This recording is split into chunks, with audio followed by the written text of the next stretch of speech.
Welcome back to part 2 of our lecture on manipulative skills. And we just went over a power and precision grip, and now we're going to continue talking about the rest of the results from our experiment.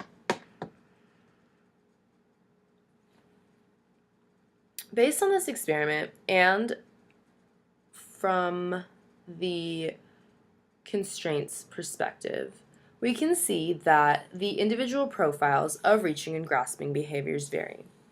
The top row are the reaching and grasping from the first subject, and the second are from a different subject. You can see that each subject varies in the number of grasps that they produce. So you can see here that in the hardball series itself, subject 1 and subject 2 showed different behaviors even though they were the same age. And in the softball series too, you can see that there are differences in individual behavior in reaching and grasping. So there are a significantly higher number of grasping behaviors in the soft compared to the hard ball, and the number of hands used differs based on object size.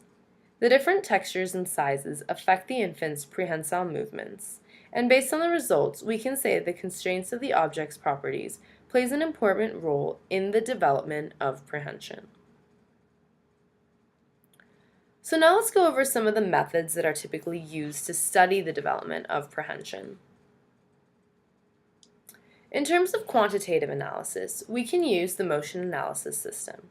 We place wrist markers on the participants and use high-speed camera to capture the change in distance and velocity that take place so we can study how the movements occur.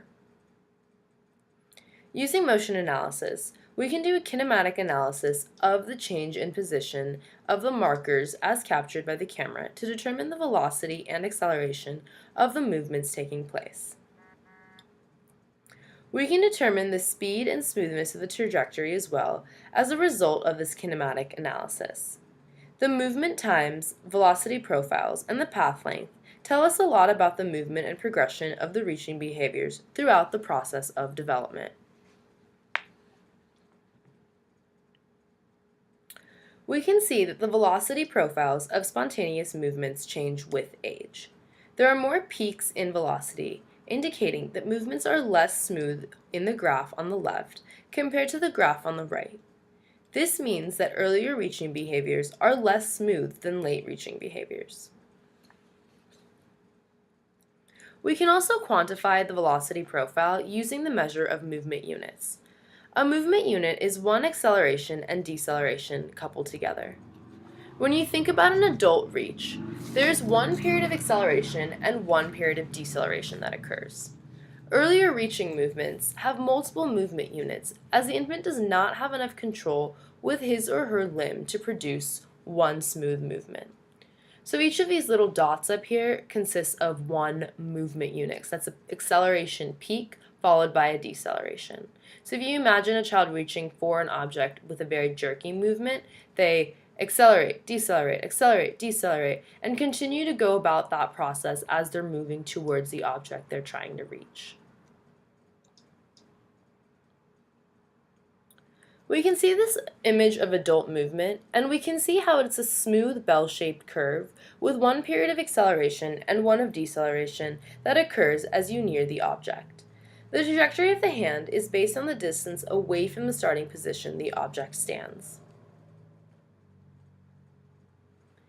We can see in these graphs how the trajectory of the reach changes throughout development. The first reaches at 5 months are messy and have multiple accelerations all over the place. As we get older and have more reaching experience, our trajectory tends to become more similar to the adult as we have one smooth movement reaching pattern as a result as we become adults. So we can see that we gain a lot of information about the manipulative skills from both a quantitative and qualitative analysis.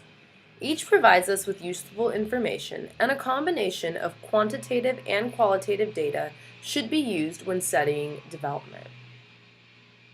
It's the end of our lecture, and in our next lecture we'll be just going over assessment of motor skills.